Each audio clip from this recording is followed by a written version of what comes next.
విద్యార్థులపై లైంగిక వేధింపుల్లో హెచ్ఎం సిబ్బంది పాత్రపై విచారణ జరుగుతుందని కేంద్ర మంత్రి బండి సంజయ్ తెలిపారు. అవసరమైతే వారిపై పోక్సో కేసు నమోదు చేయాలన్నారు. ఈ ఘటనపై కరీంనగర్ జిల్లా కలెక్టర్, పోలీస్ కమిషనర్ సీరియస్ గా ఉన్నారని చెప్పారు. ప్రాథమిక విచారణ ఆధారంగా చర్యలు తీసుకుంటున్నారని పేర్కొన్నారు. ఈ సమస్య పిల్లల భవిష్యత్తుతో ముడిపడి ఉందన్నారు. బీఆర్ఎస్ పాలన తరహాలోనే కాంగ్రెస్ పాలన కొనసాగుతుందని ఆరోపించారు.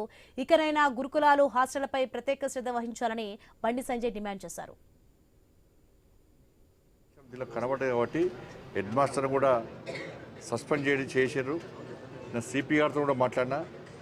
దీనిలో ఏం చేస్తారు, ఒకవేళ హెడ్ మాస్టర్ కానీ సిబ్బంది కానీ విషయం తెలిసినా నిర్లక్ష్యంగా ఉన్నట్టు నివేదిక వచ్చిన తర్వాత వాళ్ళ మీద కూడా అవసరమైతే లీగల్ ఉపయోగించుకొని ఫోక్సో కేసు వాళ్ళ మీద కూడా పెడతాము.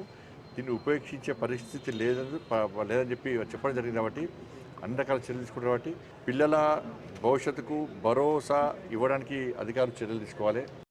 హెడ్ మాస్టర్ యొక్క నిర్లక్ష్యం దీనిలో కనబడ్డాయి కాబట్టి హెడ్ మాస్టర్ కూడా సస్పెండ్ చేశారు. నేను సిపి గారితో కూడా మాట్లాడినా. దీనిలో ఏం చేస్తారు, ఒకవేళ హెడ్ మాస్టర్ కానీ సిబ్బంది కానీ విషయం తెలిసినా నిర్లక్ష్యంగా ఉన్నట్టు నివేదిక వచ్చిన తర్వాత వాళ్ళ మీద కూడా అవసరమైతే లీగల్ ఉపయోగించుకొని ఫోక్సో కేసు వాళ్ళ మీద కూడా పెడతాము.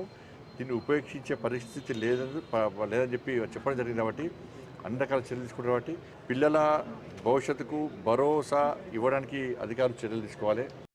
హెడ్ మాస్టర్ యొక్క నిర్లక్ష్యం